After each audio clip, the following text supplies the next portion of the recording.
अस्सलाम वालेकुम मेरे प्यारे बहन भाइयों, की हाल है। मैं उम्मीद करना ठीक होवोगे। अल्हम्दुलिल्लाह अल्लाह दे करम फजल नाल मैं भी ठीक हाँ जी। तो अज अल्हम्दुलिल्लाह मैं तुहानू ये दसना चाहता सा कि मेरे चैनल का नाम है उमर दी धरती। मेरा नाम है उमर खान। तो मेरा मोबाइल नंबर है 0300 732 8341। इसे दे उत्ते व्हाट्सएप भी बनया होया है, इसे दे उत्ते कॉल भी तुसी कर सकते हो। तो जनाब मैं ये भी कहना चाहवागा कि जेड़ा भी भाई मेरे को मकान या प्लॉट लवेगा इंशाअल्लाह पहले उन्होंने कब्जा दिता जाएगा, उस तो बाद उहदे नां कराया जाएगा, उस तो बाद उहदे कोल पेमेंट ली जाएगी। अदरवाइज कुछ भी असी नहीं लांगे जदों तक वो ज़हनी तौर पर मुतमईन नहीं हो जाता कि मैं इस चीज़ का मालिक बन गया। उस तो बाद जदों बिल्कुल मुतमईन हो जाएगा उस तो बाद उस कोलों असी पैसे लैण दे हकदार हैं। ठीक हो गया जी। इस तो बाद तुहानू एक छोटा जिहा मकान VIP मकान 3 मरले का लैके हाजिर होया।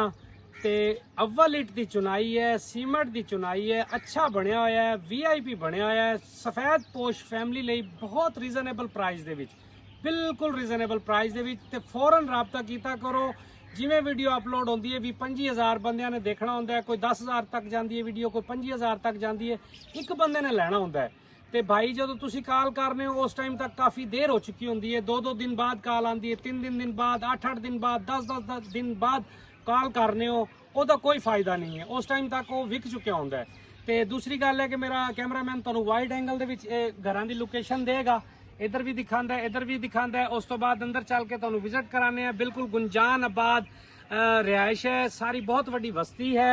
ये कैमरा मार दो, सारी बहुत वड्डी बस्ती है। तो ये आबादी दे विच अल्हम्दुलिल्लाह मकान है। आओ जी अंदर चलने हैं, तुहानू मकान का विजिट कराने हैं। आ जाओ बेटा है जी। ਇਹਦਾ दरवाजा है। इस तो बाद छोटा जिहा खुरा खाडा बनया होया है। इस तो बाद एक वाशरूम है।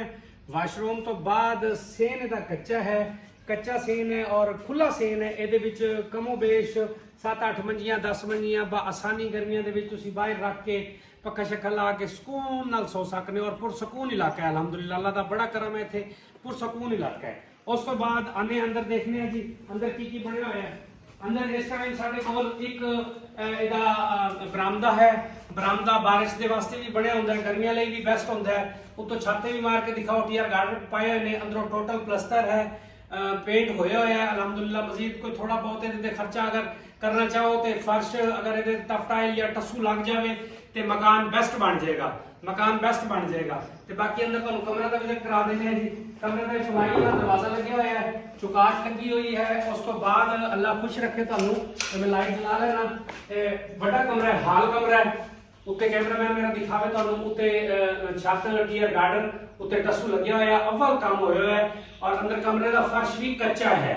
ਇਹਦੇ ਵਿੱਚ ਵੀ ਤੁਸੀਂ अगर टस्सू या मार्बल लगा लोगे वो थोड़ा अपना एक्स्ट्रा खर्चा हो जाएगा। लेकिन मकान अच्छा है, कमरा खुला है। एक छोटी फैमिली वास्ते रीजनेबल प्राइस मकान लेके हाजिर हो। इस चैनल तो मेरे चैनल तो इलावा इस इतने रीजनेबल प्राइस किसी भी चैनल से तुहानू कोई मकान नहीं देगा। और इंशाल्लाह मैं दुआ करना अल्लाह पाक सारे मेरे बहन भाई देखने वाले आबादो शाद रखे।